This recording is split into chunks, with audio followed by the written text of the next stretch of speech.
Hi. So I'm doing this video blog and it's my first one and it's on my cell phone. So please, forgive my shakiness because I'm doing this. But sorry if that made you dizzy. So I wanted to talk about the Freedom of Religion Reform Act. Um, People are getting they're getting really, really upset because businesses are being told that they are going to have the right to refuse people based on whatever they want to refuse it on.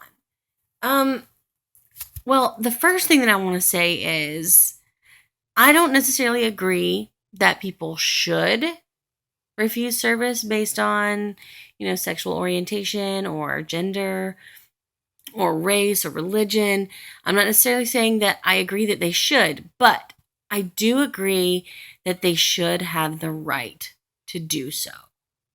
Um, and truthfully, as a consumer, if you find out that this business doesn't want your business, instead of trying to force them to take your money, just say no and go somewhere else.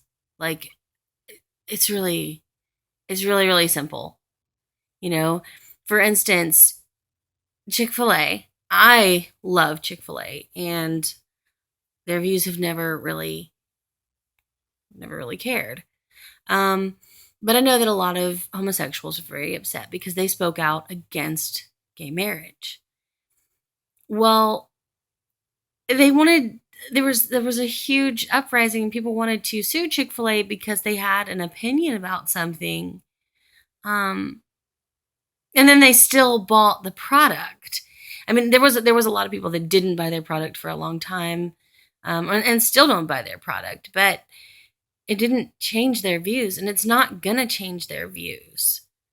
You know, Starbucks spoke like for gay marriage, and there was a lot of people that are against it that got really angry with Starbucks, and yet churches are still having Starbucks coffee at their Sunday school, but they're like, oh, we're mad at Starbucks because they support gay marriage.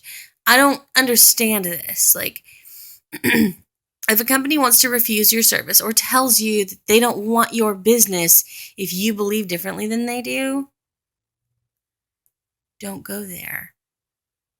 Like, if it upsets you so much, don't buy their product. Because I guarantee you, they're rolling in the dough. That's such a lame phrase.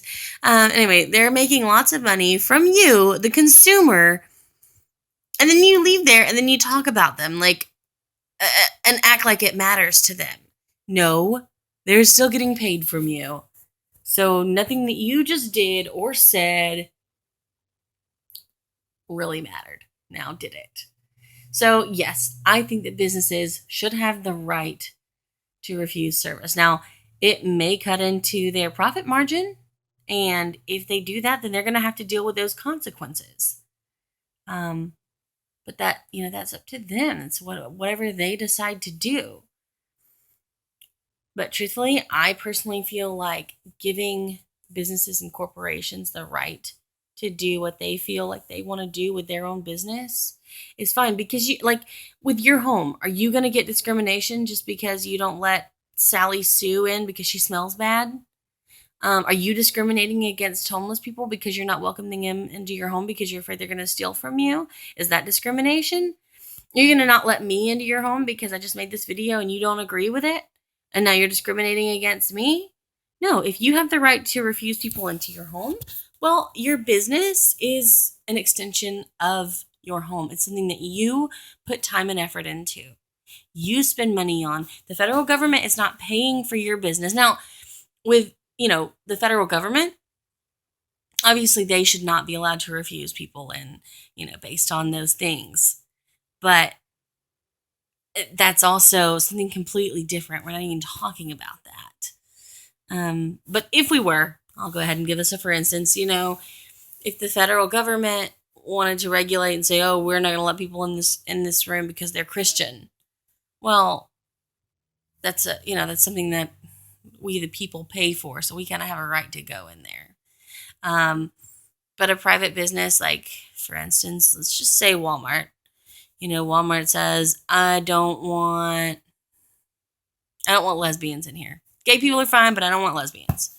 Well, the person who owns Walmart, that's what they want. They spend the time, they spend the money. If they don't want those people in their store, it's their store. But they're going to also have to deal with the consequences of losing a lot of business. And guess what? You can go to Target or Winn-Dixie or somewhere else, or Sears, if it's something that you need, like not in the grocery section. But there's always somewhere else to go. And if they don't want your business, don't force them to want your business. Don't force them to take your money, is what I'm saying. It's just kind of ridiculous. But that's all I have to say for now. Hit me up or don't. Bye.